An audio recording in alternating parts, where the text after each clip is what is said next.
I hope this works this time. And I am sorry to everybody. Every time I try to update or upgrade my computer, my internet, whatever, it just is this thing crashes. I don't know. I'm just like over my internet, but I'm back. Hi, Cynthia. Oh gosh, here we go. We back. Okay. So, yeah, I just was like, you know what? I can't do it. Why do a live if I don't have a chat? Because I kind of like talking to all of you and, kind of, hey, Janet, I'll give a minute and just say hi to some folks. So, you know, yeah. Hey, Tracy. Oh, dot to dot. Good to see you. It's funny because I'm getting to know some of you on the Color Street side because it's kind of like, oh, I see you on there. Dot to dot. Good to see you, Tracy. Oh, bang bang, kiss kiss. Good to see you. Hi, love. Alrighty. So I'm just gonna. What I wanted to also say was that. Thank you, one feline. I appreciate that. I'm trying to be a little consistent. Just because it's kind of like, here we go. Oh, I know, Cruise Boston, thank you. Let's talk about Botham Jean because honestly, Bill Jones, good to see you. Thanks for joining us. And I think one of the big things, and where I got cut off just before, was the idea of, how you could feel Botham Jean in the room. You could feel his grace in there. And I don't think I've ever, it was a great family. I don't think I've ever felt a victim, if you will, in their, in a case like that. Like, and even, and don't take this the wrong way, but even with Shanann, I mean, I got to know her, but it was more like I kind of, as I was watching the Watts trial and stuff, there was no trial. We just it was bing, bang, boom, what happened? Like, we didn't have that experience of the person like we did with Botham. And I love his name, by the way. And when his brother said that to Amber, he said, "I love you." What I'm hearing right now and the hit I'm getting from Botham and all of that is either Jesus is or he isn't. Either I am living the word or I'm not. Or I'm living in the afterlife as that. And I think it, in some ways, I'm getting truth bumps as I say that to you. I think that, whether or not you have a faith in that way, whether or not you pick up a Bible and read it, the point is, that level of unshakable faith it's amazing, and it's so real and I think that's what I think that it did. Cruz Boston just said it took a lot of anger from, and what happened, what you experienced, and I want to say this, what we experienced, and if you didn't experience it, then the people who didn't, they are shut down in a way, and I'm not criticizing them. It's just there's a shutdown there because what you experienced is the true grace and forgiveness of God. You really felt the God consciousness of this family. And you really, at least I did, I felt that young man, he really practiced his faith. He was living faith. I think that it was so inspiring energetically, and people all over the world were talking about it. They were, on news, the news shows that never talk about anything. Nobody's ever seen anything like this before, Rudy. And I think that's what's so remarkable is that, you see, there is a reason that we saw that. And you see, it for many of us, not all of us, for many of us, it crossed those racial lines to become spiritual beings, and the forgiveness of God and the idea that we're one.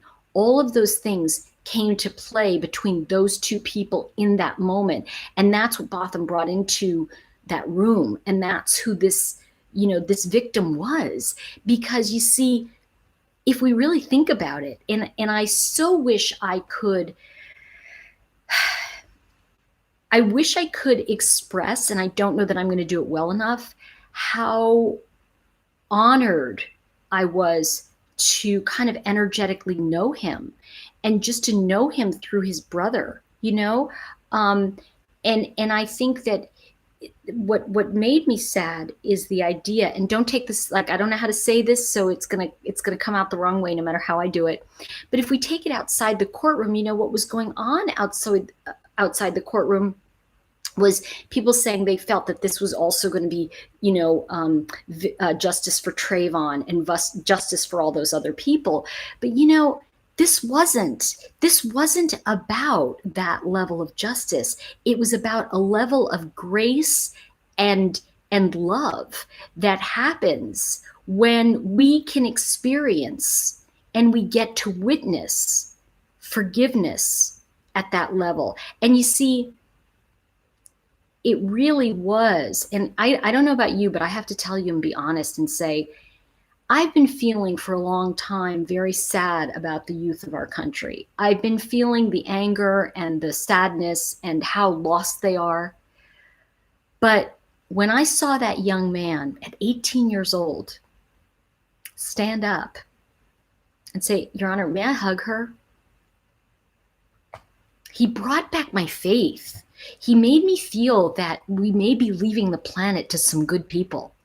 And I think that was something that, for those of us that are a little older, we're not going to be here forever. Do you know what I mean? Who are we leaving this planet to? And when we see so much violence going on in the world, right? Because it's not just the violence, it's the hate of someone who disagrees with you. And all of that going on outside the courtroom. Here was this moment of us going, okay, here is this 18-year-old who's teaching us how to behave, right? And so when I say what you mean what you say, but don't say it mean, man, this is a whole new level of that. This is beyond, like, yes, it's a way of us saying, let's behave, right? But this young man, you have to admit, no matter what you think, he was showing us a path of faith and love that was so beyond. You see, the sorry, somebody's going to comment and go, "Wow, you don't have a tissue." But what he was showing us was so beyond and this, again, my opinion is that he crossed racial lines for me in a powerful way that, I think I was able to see something I hadn't seen before, which is that, if you will, the class, and I'm going to say people of color, who've been so honestly abused by the system and by so many, others, the system, the legal system, police, so many things that have been unfair for people of color, that in that moment, when I saw that young man be the best representative any of us could ever see of love,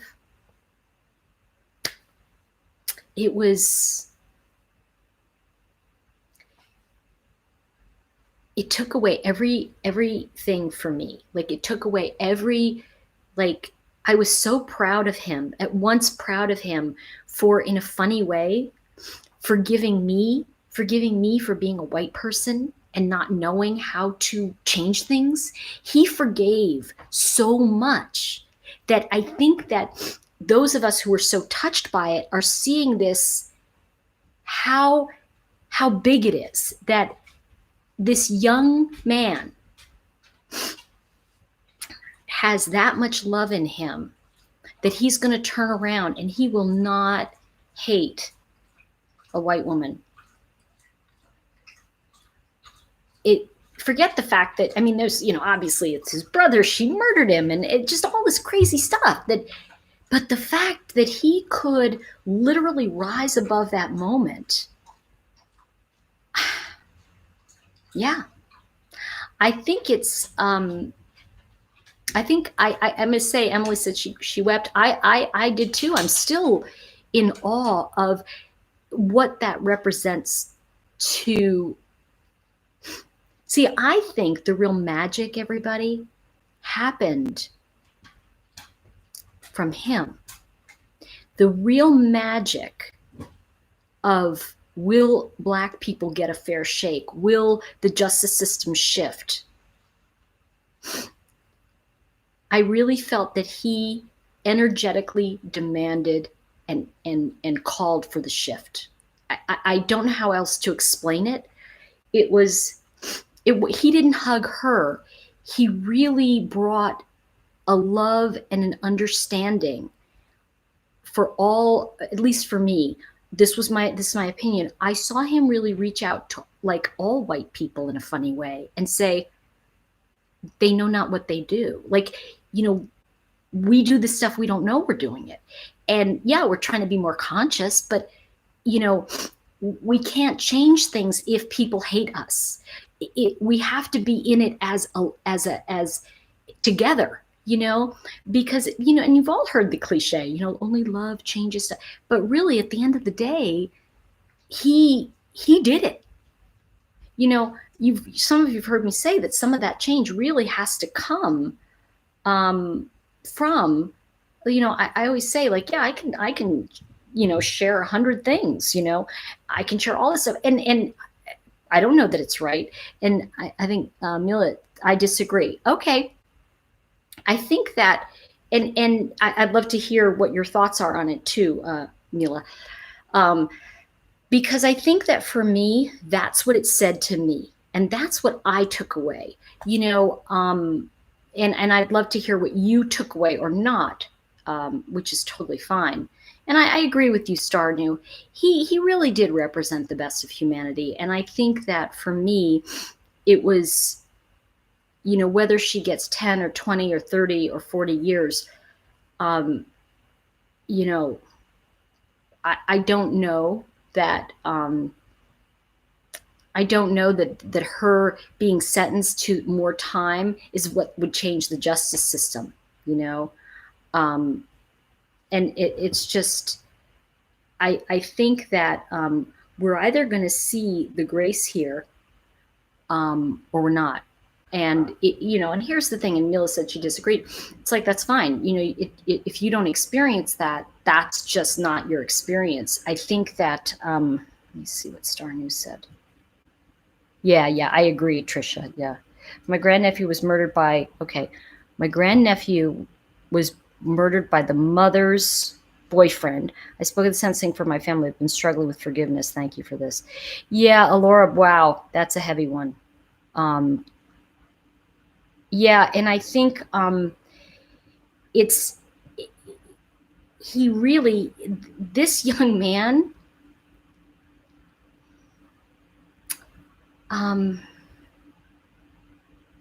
yeah. I mean, and the way he stood his ground. I'm so sad. Witness was shot and killed. I was going to say that, Emily. In the Jewish faith, they believe because my father's Jewish, the faith is that Christ was a great prophet, and they don't necessarily believe that he was the Son of God. However, I really believe that this young man just, I don't think it's the last we're going to hear from him. And I think that just that one small piece is going to have a ripple effect through the entire system. And I think that we have to wait. I think we have to wait and see. And I think what he showed us is the love he had for his brother and who his brother was. Now think about this. Botham was 8 years older. So Botham probably was like, when this kid was 10, Botham was 18. So he probably was that role model. But what a wonderful role model to learn from, you know? And I think that, I thank you for saying that, Emily. I think that, oh,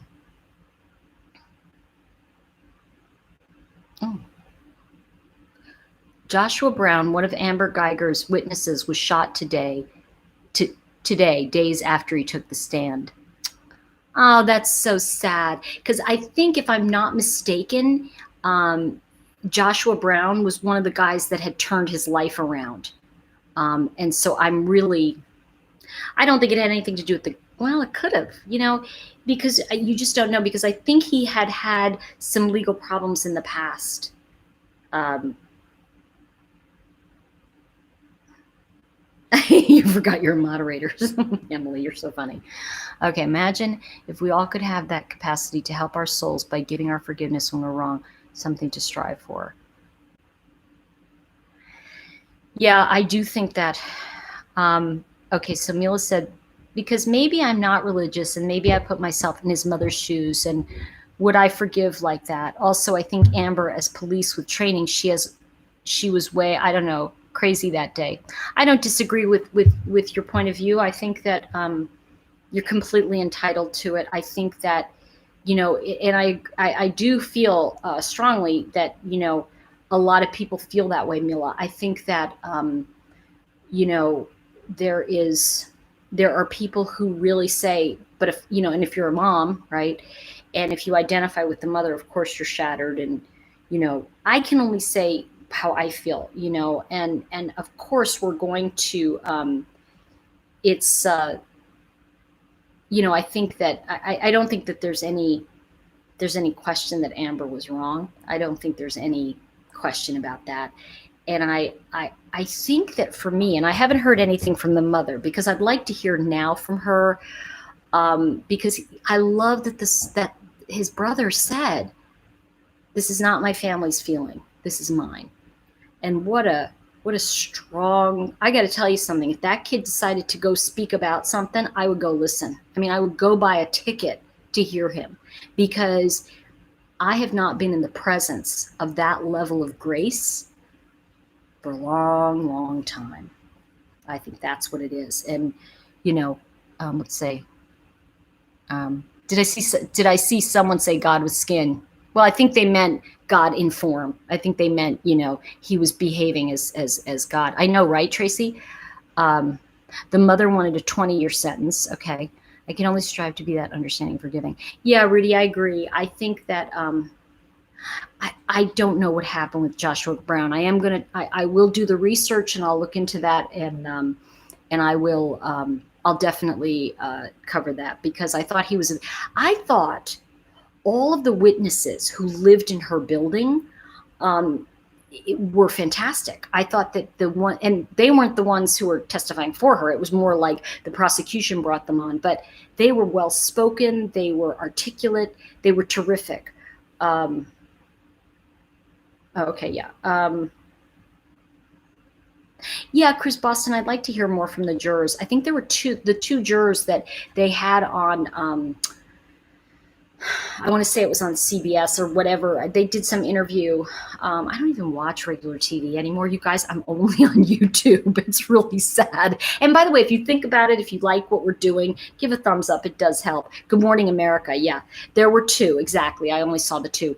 And one of the things that that I definitely took away, they gave the juror numbers. They didn't give their names, because I think that there's a lot of crazy people out there that will want to harm the jurors because they didn't find for the decision that people wanted. The mom wanted 20 years. There were friends of mine in law enforcement, I know, right? Friends of mine in law enforcement were even talking about, they thought she'd get 25 years. I just never felt she would get 25 years. I felt it was 10. And I think it was really unprecedented. I feel that the judge, she was a tough judge, boy. She was fair, but I saw so many times that she was pulled in by I did feel when I watched it again, I really did feel tremendous remorse from Amber. And I think the first time around when I watched it, because I was so in the how could she, but I did feel the second time when I was watching it more.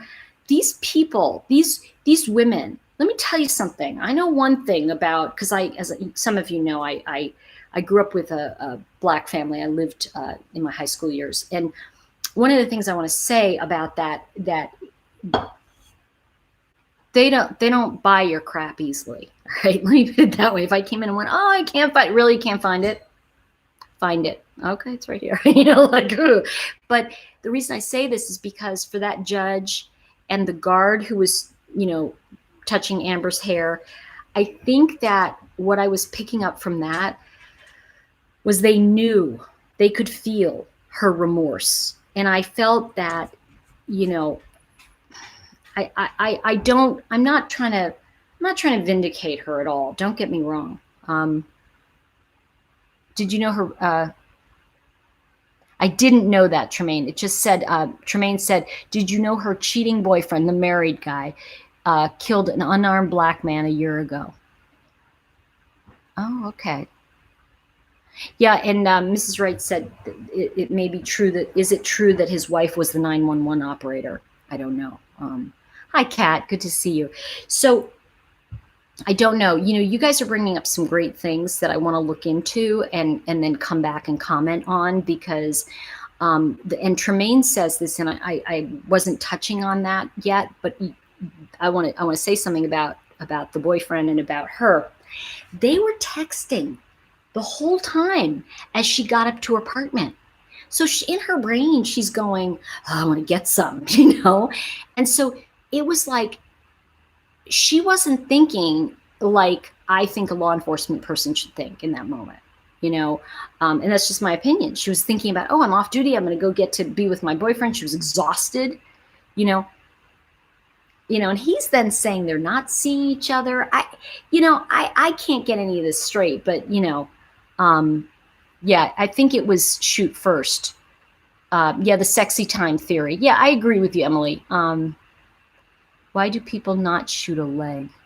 Oh, the reason they don't do that is because, and I learned this years ago from police officers, and I don't know if it's still true, but the idea is if you're picking up your gun and you are going to take the safety off and you're going to aim that gun at somebody, you better shoot to kill. It's just it's not like we're shooting to hurt or maim. We're shooting to kill, because one bullet in a leg, that person can still move toward you. Let's see. They're investigating all the info that came out on Dallas police in this trial. Rudy, taser. That's another thing. But you know what's funny? I found out that a taser also has a ton of paperwork. I didn't understand this. If you let a taser go, I learned that from the officers here, but I'm in North Carolina. So if I had just pulled a 15-hour shift, it wouldn't be sex I'd be thinking about. I don't know. I don't know, because she sure was thinking about it, Let me see. Red like wine, good to see you. I don't know a lot about this case, but what I do know makes no sense. How did you go into the wrong apartment, not notice it wasn't hers? Was she high drunk? No, she wasn't high or drunk. They did a research, and they found out that about 23%, maybe a little more, of people who live in that building had mistaken other apartments on other floors for their own. Apparently, they all look similar. They all look the same. So if you get off on the different floor and to walk to that apartment, you would just, go there. So, but what she was doing was she was sexting back and forth with her boyfriend at the time. And I think that's more along the lines of what was going on. So she was so focused on that, and the boyfriend is a married cop who is her partner. Listen, you know what this is for me? There's nothing in Botham's history that has any shadiness. The cops have the shadiness. So, when we look at Botham, we look at his family, there was no shady there. This was an innocent man who was murdered in his own home. Really, it comes down to that.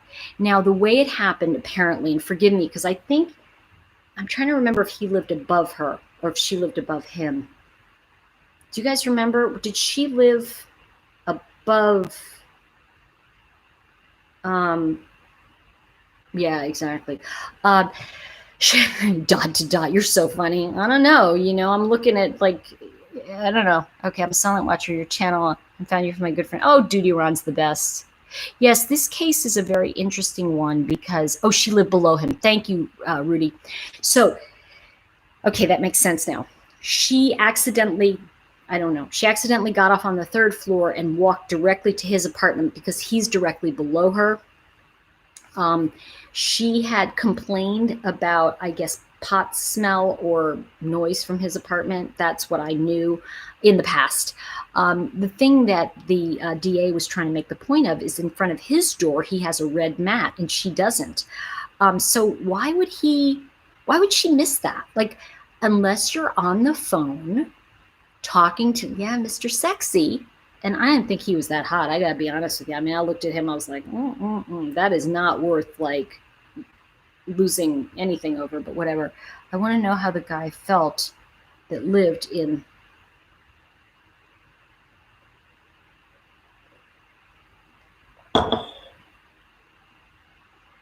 Oh, I don't know. I don't know. Yeah. I know. Yeah, he was on the stand. That's why he was on the stand, and he was about as interesting as a dead fish. I mean, I got to be honest with you. Yeah, what about situational awareness? Hey, Duty Ron, good to see you. Duty Ron's in the house. Yeah, no, I got to tell you, okay, so now I've said it. I didn't think the boyfriend, the married boyfriend, was all that great. First of all, he's married, so that's like uninteresting to me in that way anyway. But I didn't think he was anything hotsy totsy, and it wasn't, So, okay, we've got a celebrity on board. Duty Ron. I think you've got like another week before you're back on. I'm so excited. I can't wait. So I'm just going to let everybody, let's see. Hey, Duty Ron. I guess his wife knows he is having an affair now. Thank you. I guess so. Thank you, Nurse Nana. Right? He was not that good looking.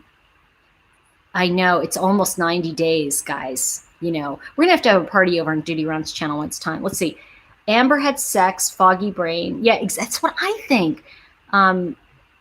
You're always so pretty and nice. Oh, thank you, Mila. Let's see. All of that was refuted. The apartment stuff said she never had complained. Oh, good to know, Dot. Thank you. If Mr. Live's Duty Ron. She doesn't miss me, Duty Ron. She misses you. I miss you. I actually watched I watched some of your stuff the other day. Duty Ron was great on this case. Okay, let's see. You know how many times he told Amber Guyger at his house with his wife for holidays or football games, and his wife had no clue. Oh, that's terrible. Yeah, you know what? Donna said it. Okay. Yeah, you know what? You're funny, Cruz. Somebody said, wait, who said it? Weed goes up, not down. Let me tell you something. Weed goes all around. If somebody in my house was smelling it, I'll smell it. Yeah, witness was killed from his trial. That's really rotten of both of them. Yeah, I think so. The kid Brown, yeah. It's terrible. I don't know enough about it, Duty Ron. I'd love to, it was a gang shooting. I thought it was. Yeah. I was gonna ask because he was the young man who was saying, yes, ma'am, yes, ma'am. And I think he'd done some time and he had straightened his life out. So no, he wasn't a part of the actual, Evie Bubbles, sorry, I will leave now. Too ignored here. Okay. I don't know why. I don't know what that. I don't understand why Evie. I can't say what that's about. He's a gang shooting. Yeah, I think it is. Yeah. Okay. Yeah. Thanks, Krubasta. I think the thing is that people don't, and I want to say this, Evie, don't take it personally. Sometimes these feeds go so fast. I don't even know who's, I look up and I can't see till I put my glasses on. So, yeah, no one's getting ignored. Thank you, Duty Run. Yeah. Well, you can tell her next time you're on, hey, nobody, don't take it personal. The trial brought a lot of attention on him. Gang jealousy. That was kind of what I was just thinking when, yeah, I think, yeah. Yeah, we all just read, listen, you know. So, you know, I think that there's so many things about this case, but one of the things I wanted to say, and I think that I did say this the other night, that I really believed it would be 10 years. I felt that she would get 10 years. I think there was a lot of, and what I felt, and again, I will just kind of recap this in this sense to see what some of you think. I felt that, and it's funny because I kind of did some writing on this for myself.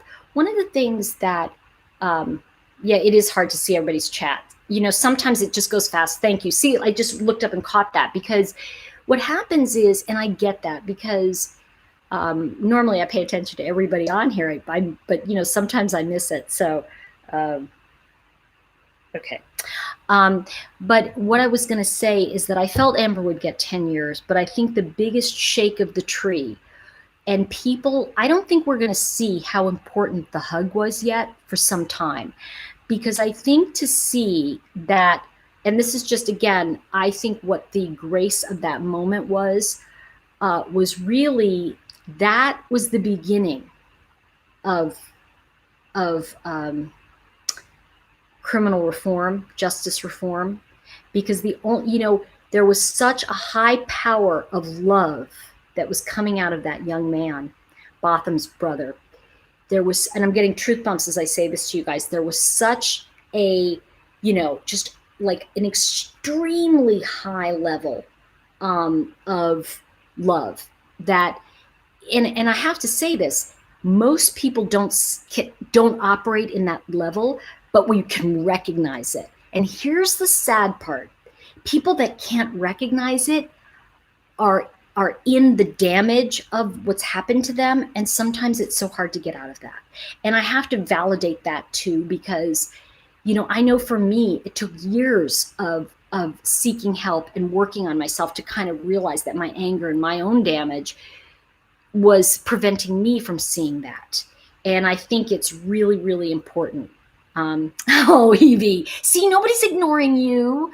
We love you. It's like, have you met me? Yeah. Okay, so yeah, okay, so now do you want to make sure you say hi to Dawn? Okay. Yeah, I get it, Mabel. Maybe autocorrect changed my Evie to ever. Ha! Okay. Let's see, the case moved me. Yes, a seasoned NYPD detective. Thank you for saying that, Duty Ron, because it was, I think, what we witnessed. And I changed a little bit on Amber. I started to feel, because I wasn't there, I only saw the back of her head, I only saw her crying. I don't know this young woman. Do you know what I mean? I don't know her. But when I saw the response of the Leos around her, right? The police officer, right? I've never seen that ever in my life either, Duty Ron. I got to tell you, and everybody said, just Duty Ron says, I've never seen a judge allow this in courtroom ever. I know, I loved it. Because you see, and I'm getting truth bumps, and my truth bumps won't go away, because what we're seeing, okay, is we're seeing the only way justice and criminal reform can ever happen. And it's at that level of love and understanding of the humanity of it. So for the judge to say, and I would have loved to have seen her face in that moment, yes, you can. For her to allow the victim's brother to hug his killer, I mean, let's just say it, she murdered him, right? We know that. But that moment was an energetic moment that will have ripples. And even, you know, Duty Ron, you said it best, a seasoned detective. Listen, you're like the real deal, right? You run into the buildings. You know, here's the deal.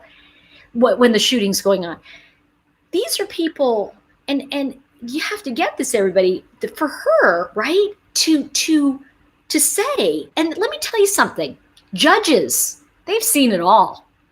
And the court officers, they're not gonna help a woman. They're not gonna touch a woman's hair or brush her hair. The hell is that? Because they felt something. They felt something shift. They felt the moment, and they knew they all wanted something to happen. But here's the deal, everybody. We didn't know what that moment was.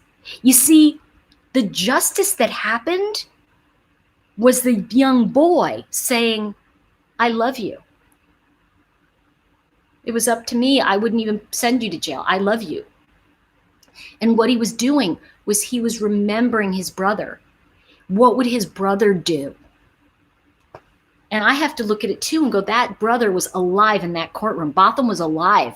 He was the most alive victim I've ever seen, and I've never seen that. I've never seen a victim that really just came off the page and was so alive in that. And I think that's really key. Yeah, she got off on the wrong floor. That's what happened. It's very disturbing. And exactly, Duty Ron just said it. Yes, it was like his brother was there through his baby bro. Exactly. Because you see, what happened was, and we've all had the capacity to this. When I do spiritual coaching, or I'll do coaching with my, with the energy chakra work, when I show people how to get up into that higher consciousness, and you can make decisions from that place, everyone in the room is touched by that. You cannot be touched. Let me put it this way. You cannot be unmoved when you see that level of grace. It's just not possible. So when we ourselves lift our energy up to that, what happens is we can't help but lift everyone around us to that.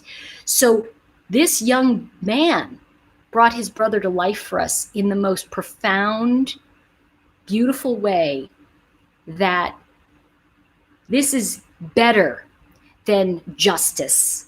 This is better because you see what it did. And I can only speak for myself. What I see, this is my witness of what it did, is it reminded me of the humanity.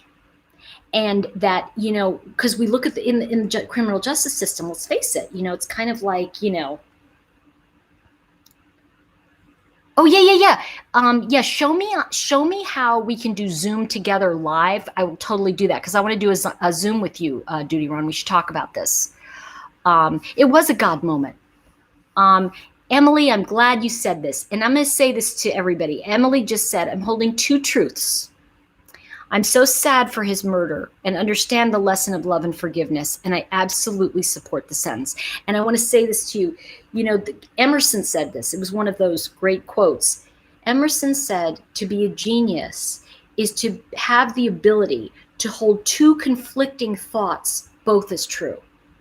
See, on one hand, I can see and hold that thought that outside the courtroom, the idea for the POC, the Black community, saying there's no justice for us in the system, I can hold that as true in that way. And yet we will never get justice from a place of hating the system and hating people. We can only get justice the other way, but I can understand that point of view. Like, I'm not trying to, diss that point of view. It's real. It's real for many people. However, I just saw that level of grace, and I saw that I all of a sudden, and what it did for me when I was watching him, and I, because of my intuitive stuff, it opened, it kind of brought what happens, everybody. And tell me if you felt this too. I'm curious. Almost like everything lifts up. This energy lifts up. You get this energy that rushes through you. And sometimes it stops at your eyes and you begin to cry. But then the energy goes into what I call the third eye area, sixth chakra. And that sixth chakra is our intuition.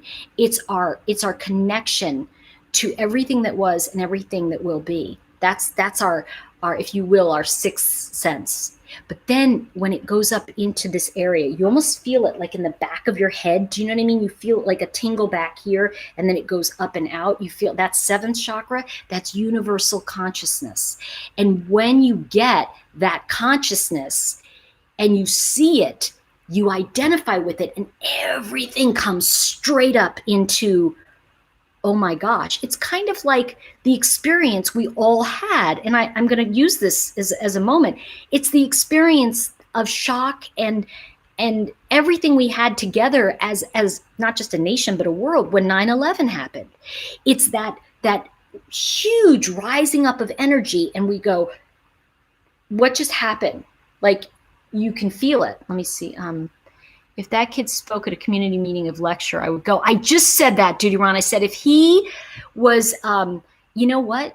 I want him to come in, and I want him to be the one to reform our system. You know, I mean, I just feel like, I said this early on, that he could sell tickets, because if he just sat there on a stage and prayed with us, we would feel it.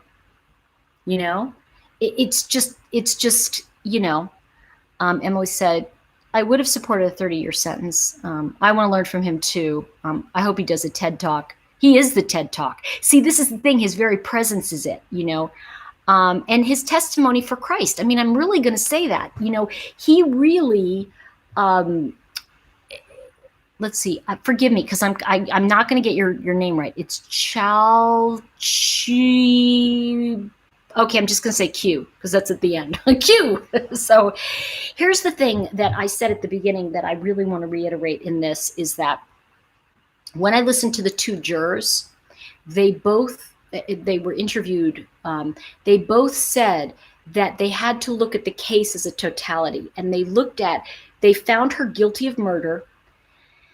And the black juror said, that was important, and we all agreed on that. There was no question that it was murder. It was murder, because it could have been manslaughter, but it wasn't. It was murder. And then she said, which I found very profound, she said, I had to think of both people. I had to think of the victim. I had to think of Botham. And she didn't even say Botham. She said, I thought of Botham, and I thought of Amber, and I thought of these two people and what would be right for them. And I thought, wow, you know, I think that that is the reality. And I think that what our justice system does is it doesn't see, it doesn't take into account people have different lifestyles, and you know, I've seen things where, like, this guy who murdered his whole family got like 5 years. I mean, I've seen that, and it's kind of like, what? Because he was supposedly in some drug-induced state, and so he got 5 years.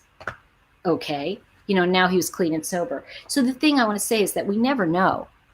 Let me see what she said. I missed that part. Yeah, he does. Oh, your real name is Amber. How interesting.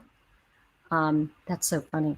Botham's family was on Dr. Phil. The younger brother thought the camera was off when he hugged Amber. He didn't realize our nation saw it. Wow. Yeah, values and virtues. You know, I think that that's the thing.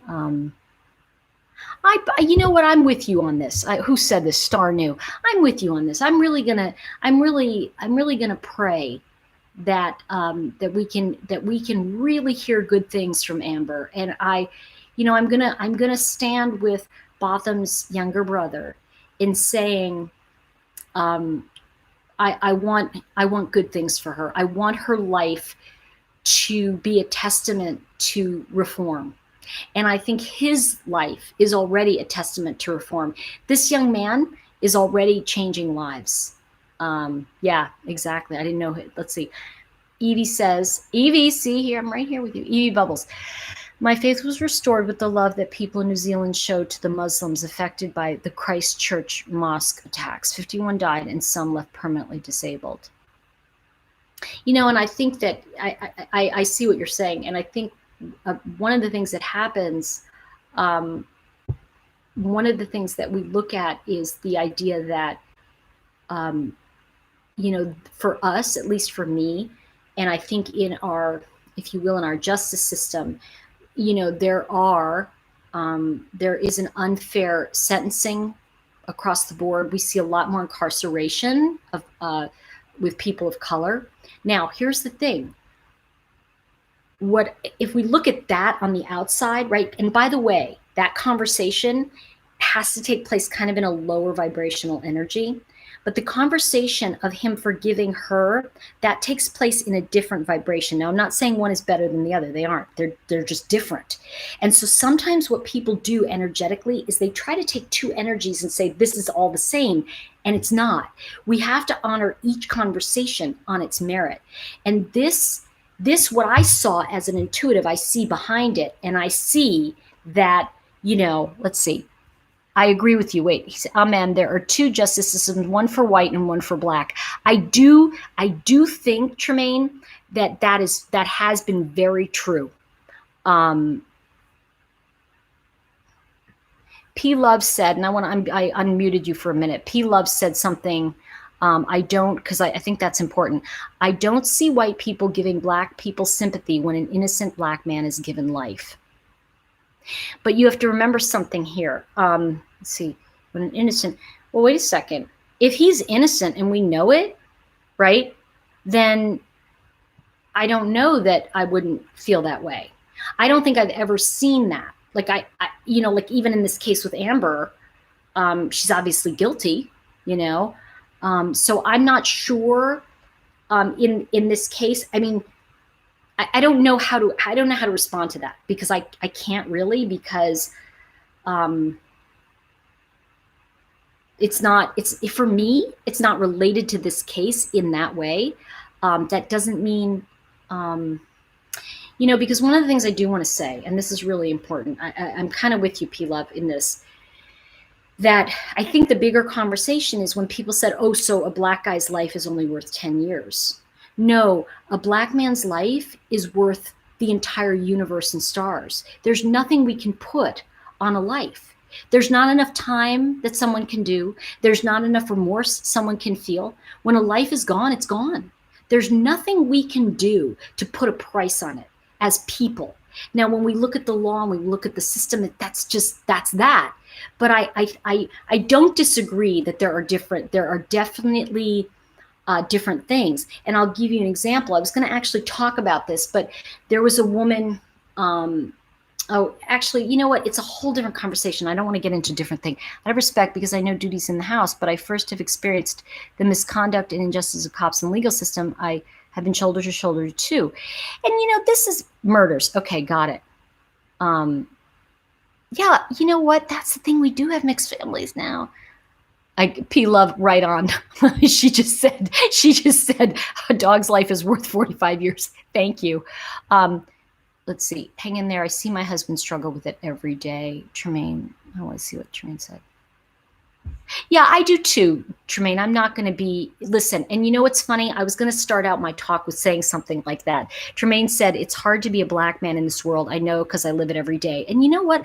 I was thinking about, and I'm glad you brought that up, because part of what I was thinking about earlier was, I don't have any frame of reference to living in fear every day because of my skin color. I don't have that personal frame of reference. All I can say about that is that you come from a place of knowing what it's like. And the only time I ever felt something like it was I had an experience where after it happened, I didn't know in the moment, but after it happened, I was like, whoa. And it really shook me. Like, it was like, what? Like, that was because I come from New York City. Okay. And in New York City, they had there are beat cops. Okay. So I got to know the police officers. I always had a very positive experience with them. Now, again, in fairness, my besties had positive experiences too, but I can't say what it's like to have people automatically think you did something because of your color. I don't know. I don't know if you want to hear the story. Let me just see where we are here. Yeah. P Love, you're talking about the guy who killed the police dog and got 45 years. Oh, really? He did? Let's see. So question is, where are the white people helping black people when they know that these indiscrepancies are on the system? Here's the issue. You're bringing up a very, yeah, thank you. I really appreciate it. And I appreciate your talking about this. I don't disagree with you. However, here's the issue that happens, and bear with me, because, and I see this, it becomes a little bit fake, if you know what I mean. Like I have some friends who are like, oh, we've really got to help those poor Black people. And it's like, ew, ew. I'm more into the idea of, okay, what do we do? I don't know that you can fix the problem by concentrating on the problem. And I think that the solutions are not, I think the problem is if I come in and go, hey, I got a solution, everybody will go, oh, another white person thinking they have a solution. I would rather be a stand for articulate, well-spoken Black people, if you will, people of color, coming forward and having an articulate conversation like we're having now. And I want to say, what do you think we should do? What do we do to make it more fair? Because, I'm going to be honest, there are a lot of people who come into the criminal justice system already have a jacket, and when they come in, they're automatically hardened in the system. So what do we do about that? See, because prisons are not places people get reform. We're just throwing them in there.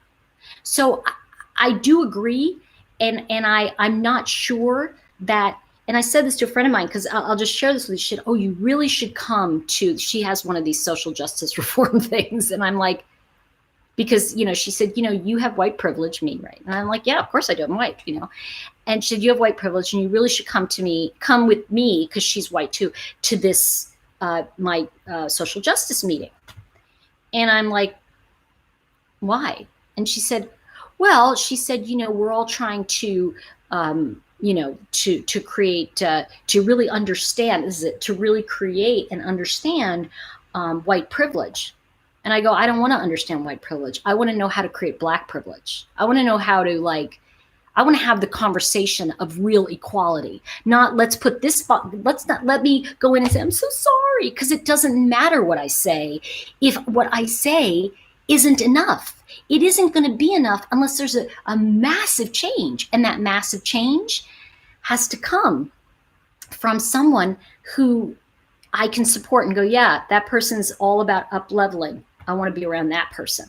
And there are some people out there, by the way, who I feel and I support, who I feel are speaking up for the Black people in their communities. And those are the people I get behind. Because you see, I can't be that change. I have to support that change by saying, yeah, right on, let me get behind it. But at the same time, I don't want to go, yeah, it's so awful what happens, because nobody wants pity.